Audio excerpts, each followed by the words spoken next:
Welcome to Spotlight with Shonda Scott. I'm your host, and we're here live at Castlemont High School to kick off Back to School Week with a special segment on Motown the Musical with cast members who actually have performed on Broadway that are now performing in San Francisco through September 28th.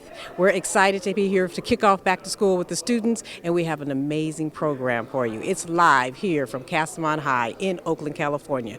OUSD, Back to School Week.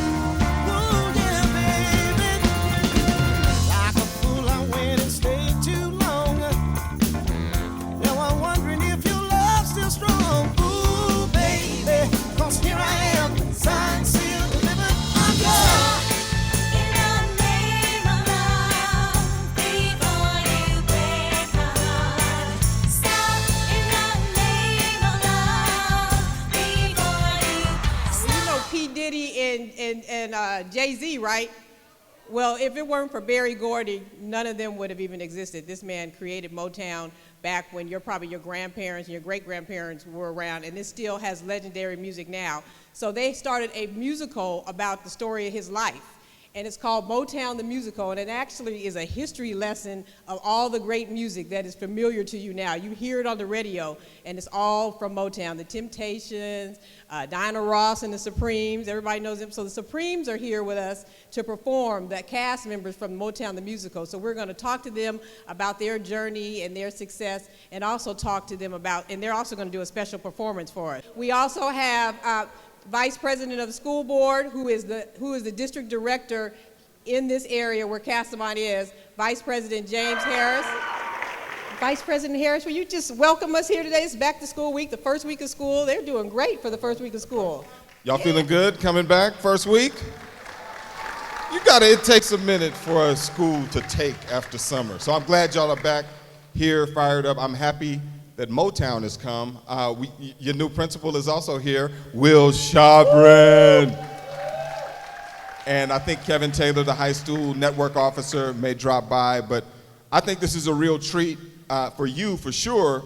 When you have this opportunity, as we were talking to this young lady here, with internet, with the way that you are seated in this world, there is no age that's too young to start to express yourself and have a platform. And I've seen many of you doing that here, just in my brief time on the school board. So what a special opportunity to have Motown. I would sing for you guys, but I will spare you. What is the importance of arts in our schools today? It's important. I don't think there's anything more important than you having artistic expression here. And just a quick note, here at Castlemont, one of the first schools where 5-1 Oakland got involved and started bringing artists for you to accelerate your artistic growth. It's right here. It's happening right here. So and right next door at YU, you have full access to that music studio. You have full access to to lay down your own track, to lay down beats. You have access to me, where you can start to put your ideas into motion, and we can give you a platform. That's what we're here to do, is to give you a platform. And Keisha Coles through Castlemont. I mean, she's in East Oakland. All these artists have come through here. Dwayne Wiggins, Tony, Raphael Sadiq. It just goes on, and then all of them went to Castlemont. That's right. So who's next? The question is, who's next from this cohort? Who's next? Thank you for joining us and coming and giving us our welcome for Back to School Week. That's a great way to kick off the school year. Thanks for being here, Shonda. Thank you. Let's give them a round of applause. Thank you.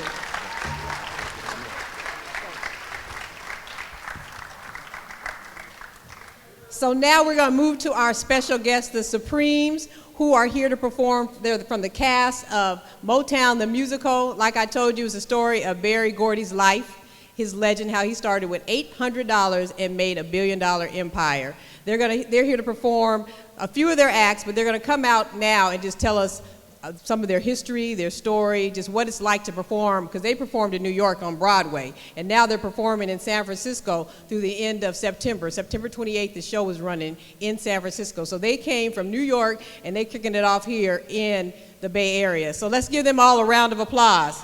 Give them a shout out. I hear them. Yay! They're also going to sing for us, too. They did a great job.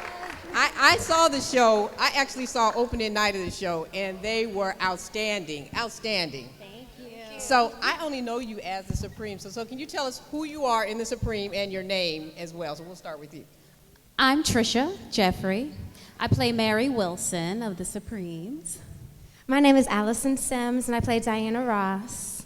My name is Krisha Marcano, and I play Florence Ballard. Wow, yeah, that's right. Give it up for them, because they really take on that, you take on the characters that you are playing, I mean, to the T. So how is that? Now, many of you performed on Broadway. Did all of you perform on Broadway? Yeah. Great, and now they're here performing the same musical. How is it to perform as an entertainment icon? How does that feel day in and day out? How does that feel performing as that icon? We can start with you, Diana. Oh my God. Well, first of all, it's a blessing, first and foremost, to play such iconic black woman, black performer that like really paved like the way for black musicians, black female singers. I have to admit, y'all, like, I watch YouTube. I like to call it YouTube University because there's so much like clippage and like footage of like old Supremes like back in like the 1960s, and like I watched her videos and her movies and her interviews just to kind of like learn, like pick up on her like characteristics and all of that. But it's so much fun, and like the costumes, the gowns, the wigs, like it's just a fun time, really. Well, Mary, tell us about who Mary Wilson is in your character, and how is it to perform her on stage? Wow, Mary Wilson she's pretty amazing. Diana and Mary met when they were very young, when they were in high school actually, and they both promised each other that if they'd heard of a singing group, because that was the time everybody was trying to be in a group in Detroit, that they would tell each other. And so they did, and Flo had, I think Flo and Mary had met. So Mary kind of put the whole group together in a way. But Mary is the first Supreme who actually stayed throughout the entire change of the Supremes, because as the Supremes grew, it became Diana Ross and the Supremes. And then when Diana left, the Supremes kept going, and there was Cindy Birdsong, Jean Terrell, but Mary stayed the whole time. She was always trying to keep the group together despite their arguments and little tips that happen along the way. Florence, can you tell us a bit about your character? Because your character has an interesting story. Florence, as you know, one of the original Supremes. Like everyone in life, she had demons. And we all go through ups and downs in our lives. And at some point, she had to walk away from the Supremes, and she was replaced by Cindy Birdsong. And unfortunately, years later, she passed away. So it's a little difficult for me to play her because I don't have as much footage to go on. So I really had to do a lot of research to find out who she was. And I found out that Mary and Florence were very, very good friends. They were best friends, especially a little later in life. So I try to make sure that at least the audience knows how close we are on stage, even if it's a little. It just makes me feel closer to the actual story. Flo had the amazing soulful voice that people were used to hearing at that time. And so when the Supremes got under, Berry Gordy's hands, he decided that he wanted to take this group and change them into a pop group. And Diana's voice fit that style. Pop sound, yeah. Like that's how pop music started, was actually with Diana Ross and the Supremes. Now we know about the Supremes. Can you tell us a little bit about your career? Each of you tell us about your careers. Wow. Well, I've been performing since I was 11. It's a long time. But I did a lot of after-school programs. That's pretty much what saved me. I'm from the Bronx in New York. And so the after-school program saved me. But eventually I decided to do theater and vocal music. I went to performing arts high school in New York, music and art. And then I got my first Broadway show in 2003, so that was 11 years ago. And since then I've done 2 other Broadway shows, 2 major tours, all Broadway connected, so I feel pretty blessed. Yeah, you are. Great. Thank you. Congratulations. I'm from Chicago, South Side, and hey, all right.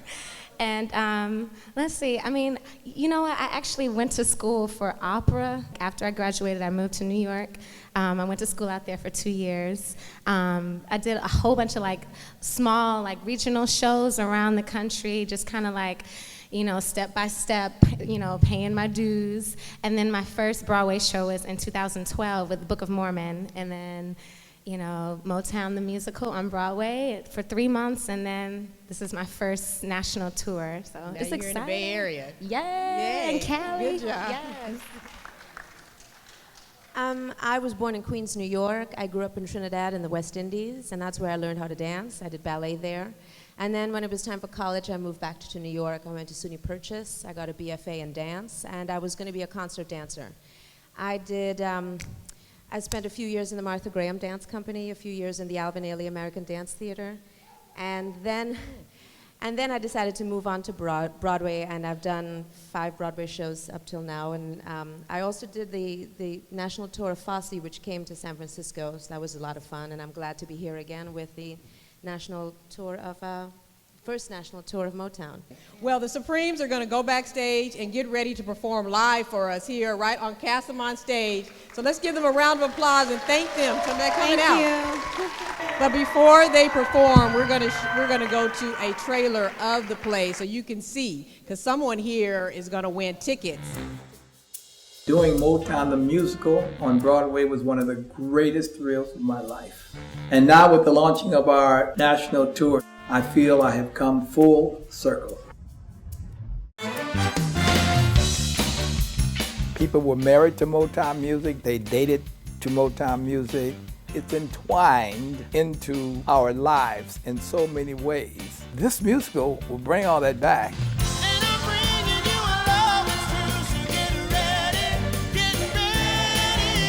It touches every part of our lives. I can't go anywhere in the city without hearing a Motown song somewhere. This music changed the world because it got into our skin and it made us move together.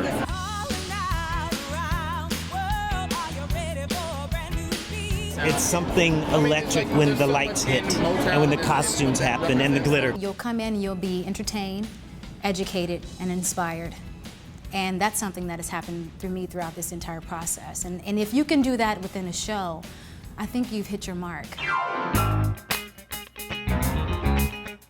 Barry Gordy, at 28, still didn't know what he wanted to do. Started a company because he believed in artists. And out of that love, created a cultural and economic juggernaut that transformed the world. If that's not the definition of accomplishment, I don't know what is. He is truly probably the greatest record impresario that the industry has produced. This story is definitely about a man who really dedicated himself to becoming something wonderful. And it all started off with $800 and a dream. I just know that he created something that brought a lot of happiness to the whole world. And very few people can do that. I'm extremely excited. Barry Gordy himself wrote this, and the real story from Motown should have been told a long time ago. It just feels wonderful. And to be here with Diana is just incredible. I know that BG is so good at what he does. Stay tuned for the second half of Spotlight with Shonda Scott. Back to School special featuring Motown the Musical live from Castlemont High School in Oakland, California. I'm familiar with Motown, but knowing all the history and the journey, it's just blown my mind. I'm a limousine driver, and I brought 6 people up to see it from Maryland about 2 weeks ago, and I said, why can't I go see it? So I came back to see it, and I had a marvelous, marvelous time. It reminded me of being a teenager. I fell asleep every night listening to Motown. The music, the dancing, and I especially loved the raw truth of the story of Motown. It was just really exciting to watch. For me, it was like a biography of my life. It's timeless. Get ready, San Francisco, because here we come.